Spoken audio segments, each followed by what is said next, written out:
Welcome back to She's Not Done Yet, the podcast reminding women in their midlife that your best life isn't behind you. It's right here and right now.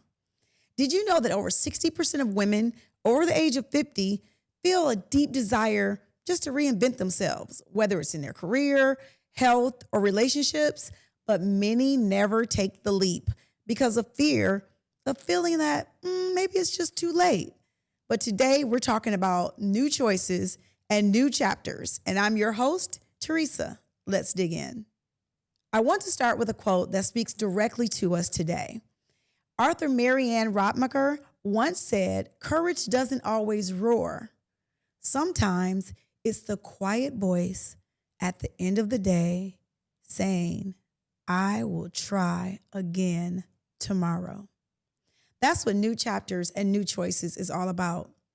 And there are three aspects of this season. We all know it's fall. It's one of my favorite seasons of the year. I love fall. I love everything about it. I love the leaves changing colors. Sometimes I drive 75 north from Georgia just to see how beautiful it is to see the harvest of leaves that are changing. It's such a beautiful sight to behold. You should do it someday. I'll send pictures. I'll drop pictures here. The fall is just now arriving, so it hasn't happened yet, but I'm going to take that drive and I'm going to share it with you. But in this season, I think that fall shows us how beautiful it is to let dead things go. And we're in this fall season and it's harvest. Just like farmers gather what was planted months ago, this is a season of life that's about recognizing the fruit of your labor, the fruit of your wisdom, of your resilience, of your experiences. For me, part of my harvest season has been my health. In the past 7 months, I've lost over 40 pounds. I need to post a new before and after picture because the last before and after picture I posted, my family was calling me. Like my nieces were like, Auntie Teresa, are you okay? We didn't know you were like that. And what was unbelievable that wasn't even intentional is on my before picture, I can see depression in my face. I can see lackluster. I can see give up all over me. And in my after picture of the one that I posted a month ago, I wasn't even purposely trying to be happy or smile.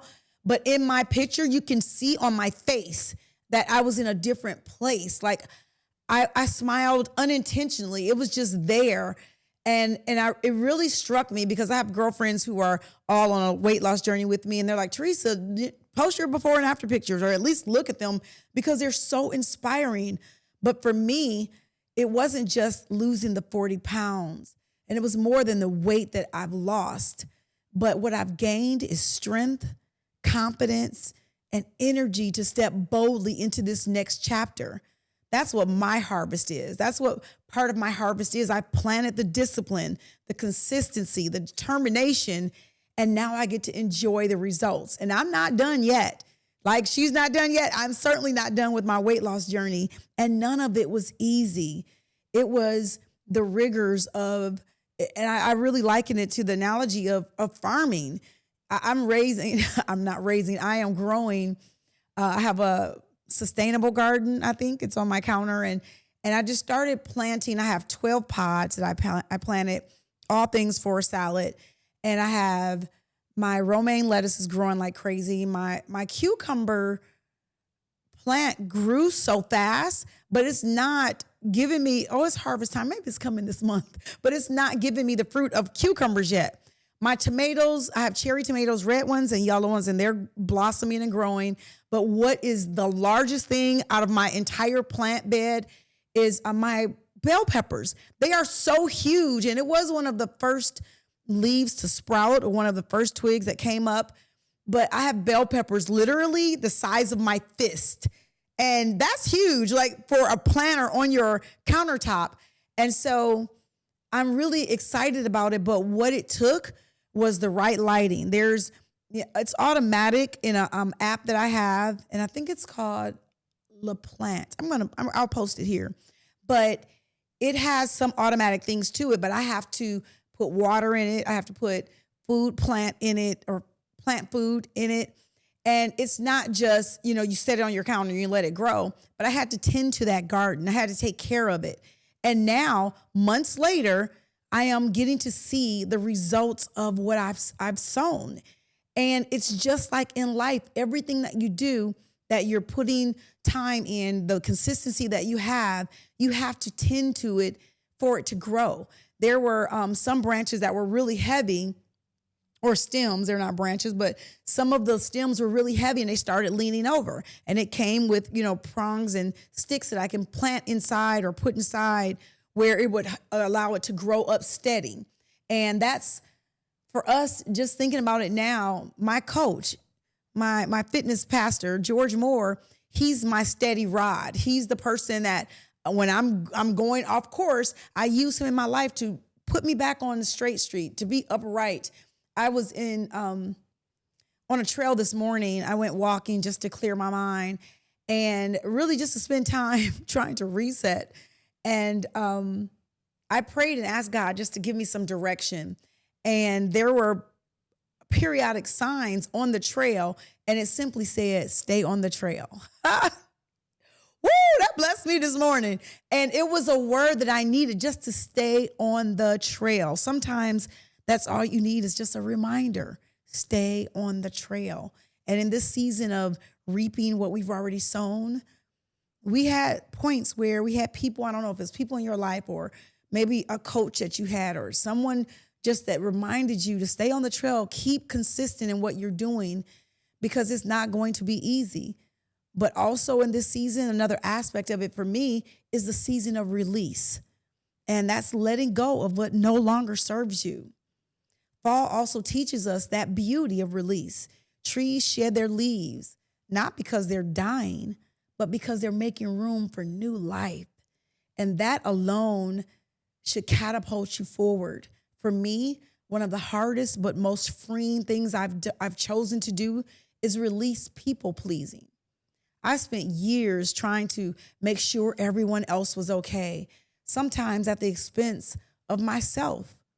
But in this season, I've learned I cannot carry old leaves into my new season. Releasing people, releasing relationships has allowed me to walk lighter, freer, and more authentically than I think I ever have.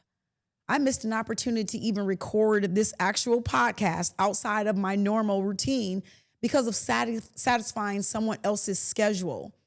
That won't happen again. And it's because I had to really sit back and say, it's hard for some people are just people pleasers. I have a gift to serve. And in doing that, sometimes you negate what you need yourself, just trying to make sure others are taken care of. But in this season of release, while I'm watching the leaves fall off the trees and I'm watching fall teach me this lesson of letting dead things go, I'm doing that not because necessarily I'm dying or that relationships are even dying, but it's so we can sometimes have something new. Even with the same relationship, let go of some of the old habits. I know a lot of people don't go to counseling, which is good. It's good sometimes just to talk it out. But sometimes you let dead things in your relationship go. Let go of some things you've said you forgave, but you never let it go. Sometimes you have to forgive and forget. That's a saying. It's a common stated phrased quote, but you have to forgive and forget. Let some things go because sometimes that person is going on. I remember ending a relationship and I was so hurt by it and I probably cried my eyes out for a week. And my mother was like, "Do you think he's somewhere crying? You better let it go, like release it and let it go and it will free you." Sometimes releasing forgiveness, we can be mad at somebody and they've gone on with their lives. They're perfectly fine. And you're harboring something, a weight that's holding you down because you've not released it. Release that unforgiveness. You've spoken the words. You've done the exercise. You've done the homework. You've said you're letting it go. You've forgiven them.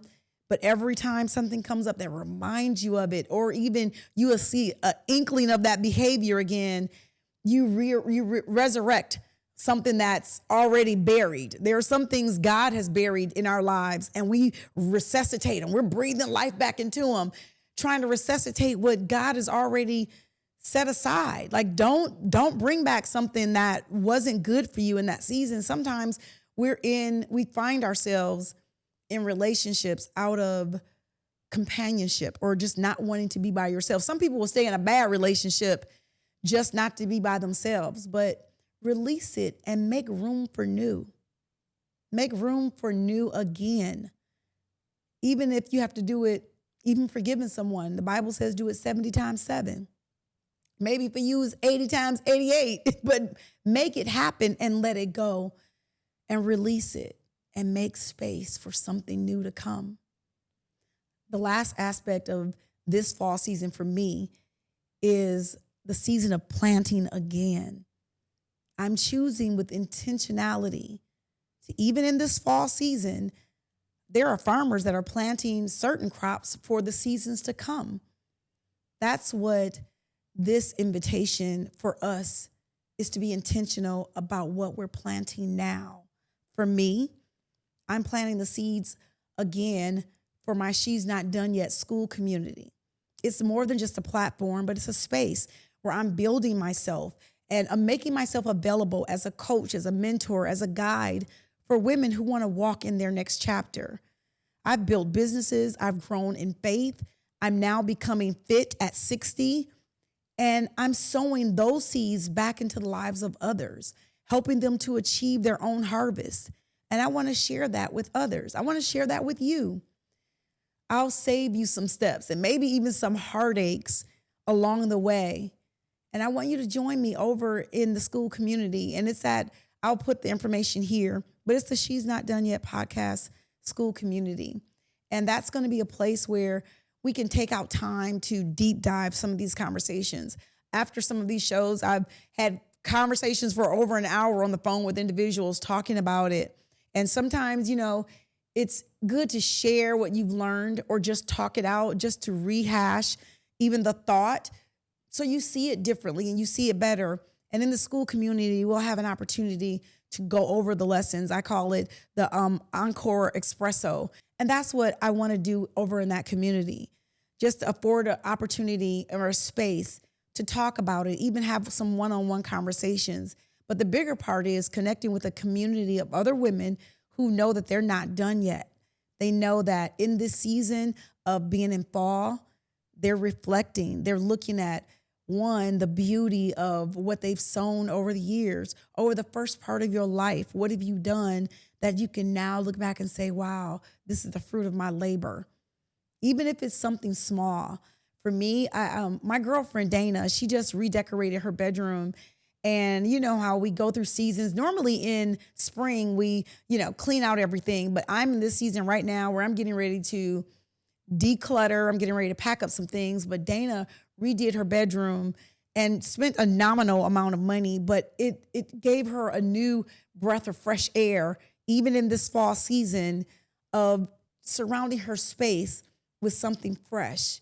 And you'll be so surprised at what it does for your mental psyche, what it does for your emotional mental state, just to freshen up, just to declutter. I cannot wait to go through just some things that first of all, I've lost weight, so there are some clothes I need to get rid of, and I'm doing that for sure. But just to get rid of things that I've not worn in years.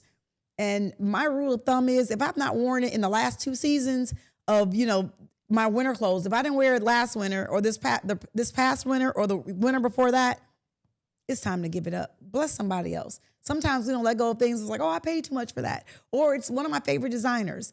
But you had it, you wore it, it served its time. Let it go. Bless somebody and make room for more. That's one thing that I'm excited about, is the new that comes into your life once you let things go. I want to talk about our faith focus today. And I always go back to the word. But Isaiah 43:19 says, see, I am doing a new thing. Now it springs up. Do you not perceive it? I am making a way in the wilderness and streams in the wasteland. God is not only giving us a new chapter, but he's making sure the resources, the relationships, and the restoration you need are already waiting for you in it. Hold on to his word. You have to hold on to that.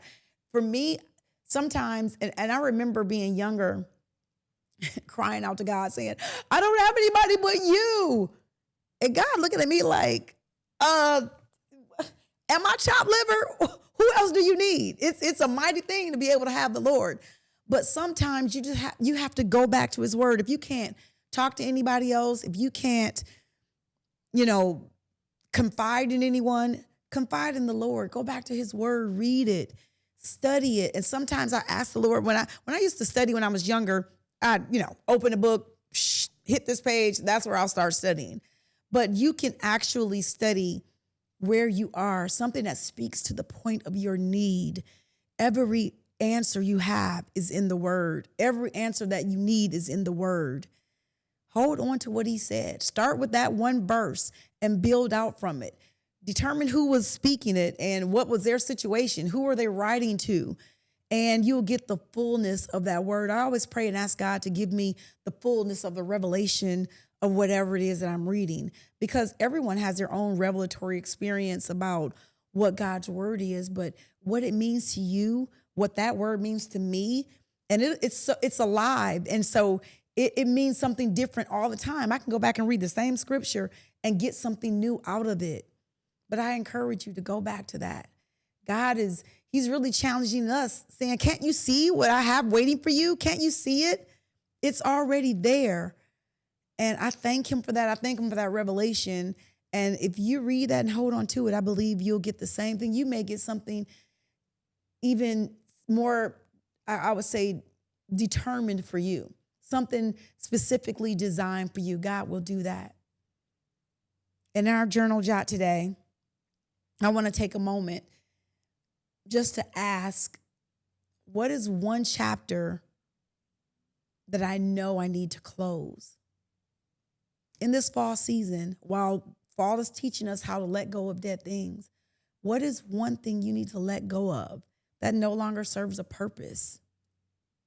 And it can be something as trivial as clothes. It could be something as lighthearted as I no longer need, I don't know what it is. How often do you change your toothbrush? I don't know why that just came to me, but I have Oral-B and I have an electric toothbrush, but they're on the bristles, they're blue, I believe. And then as they go down, it's like, okay, it's time for another one. But do we even think, if I didn't have that, I don't even know how often I would think I need to change the toothbrush head on my toothbrush. But let that go. Let it go and get something new. It works better. Trust me. Your dentist will thank you for it. But just if it's not even something that simple, I would say turn inward to something even deeper. Like if you know you need to move to a different season in your life, you know you need to challenge yourself in even what you're thinking about, what you're dealing with, what you're going through. What is it that's tying you to it that maybe you need to let go so you can move forward and make room for something new? That's one thing I want you to write down in your journal. I guess a second thing to that is, what one choice can you make or step towards the new? Once you let go of something, what can you do to work towards something new? Write it down. But just don't write it down. Pray over it. And most importantly, act on it. It's time for our affirmations. The first affirmation, and I always ask you every week to say them, and I don't know that you do, but I trust that you are. The first affirmation is, I release the old chapters that no longer serve me. I'm going to give you a moment to say it. Hello, somebody, let me hear you. I release the old chapters that no longer serve me. Say that to everybody in your house. If you're in the house by yourself, say it to yourself. I am releasing the old chapters that no longer serve me. The second affirmation is, every choice I make is now rooted in wisdom, courage, and faith. Say that till it rings true in your life. Say it till you believe it. Say it until every choice you make is rooted in wisdom, courage, and faith. And the last affirmation, God is guiding me into new opportunities that align with my purpose. I don't know about you, but I don't want to go anywhere.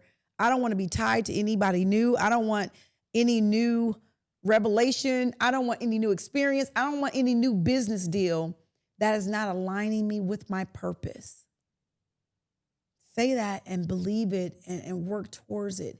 God is guiding me into new opportunities that align with my purpose. If today's episode spoke to your heart, don't just listen. I want you to join me inside the She's Not Done Yet Skool community. That's where we will take these conversations deeper. Inside, I'll guide you through projects and exercises. There'll be live chats with me and a sisterhood of women who are also writing their next chapters. Watching the show is great, but in the community, we will walk it out together. You'll leave encouraged, I promise you. You'll leave accountable because we will hold each other accountable. But most importantly, you'll walk away equipped for the next season of your life. I'm not just doing this as a routine exercise because I want to see change. It really does something. I don't know if you've ever done something for someone, and there's a feeling you get when you help someone. And that's the way I feel after having conversations with other women who are in their midlife, who have decided now, after connecting, that they're not going to give up. This is a space, an opportunity really for you to get grounded again, to get to that place where I know I'm not in it alone. I know I'm not crazy. Sometimes we think about things and it's like the enemy would want you to think that you're in it by yourself, that no one else is going through what you're going through. But I promise you, after talking to other individuals, and I'm surprised sometimes that you look at people and you think they have it going together, some going, perfectly fine. You look at them and you say, okay, this person. Sometimes you look at people and you think they have it going on. You think they have it going. Why can I not say that sentence? Sometimes you look at people and you think they have it going on. It's like, oh, I want that life. Sometimes you look at relationships and you're on social media and it's like, oh, it's relationship goals, or I want to be like somebody. And you never know how they're dealing with their lives behind the cameras, behind that picture, behind that smile. I can smile for the camera, but when it turns off, that's the reality of it. And until you have those deep conversations, even with yourself, you never know that there are other people going through the exact same things that you're going through. Connect with our community and let's believe together. Let's strengthen ourselves together. And it's a place where you know you will not walk alone. Join us today. The link is in the show notes. And because I know that the rest of your life is going to be the best of your life, I can promise you it will be something that you will not regret doing. Don't forget to share, comment, subscribe. And if you liked this episode, then like this episode. I'll see you all next week. Better yet, I'll see you inside the community. Take care.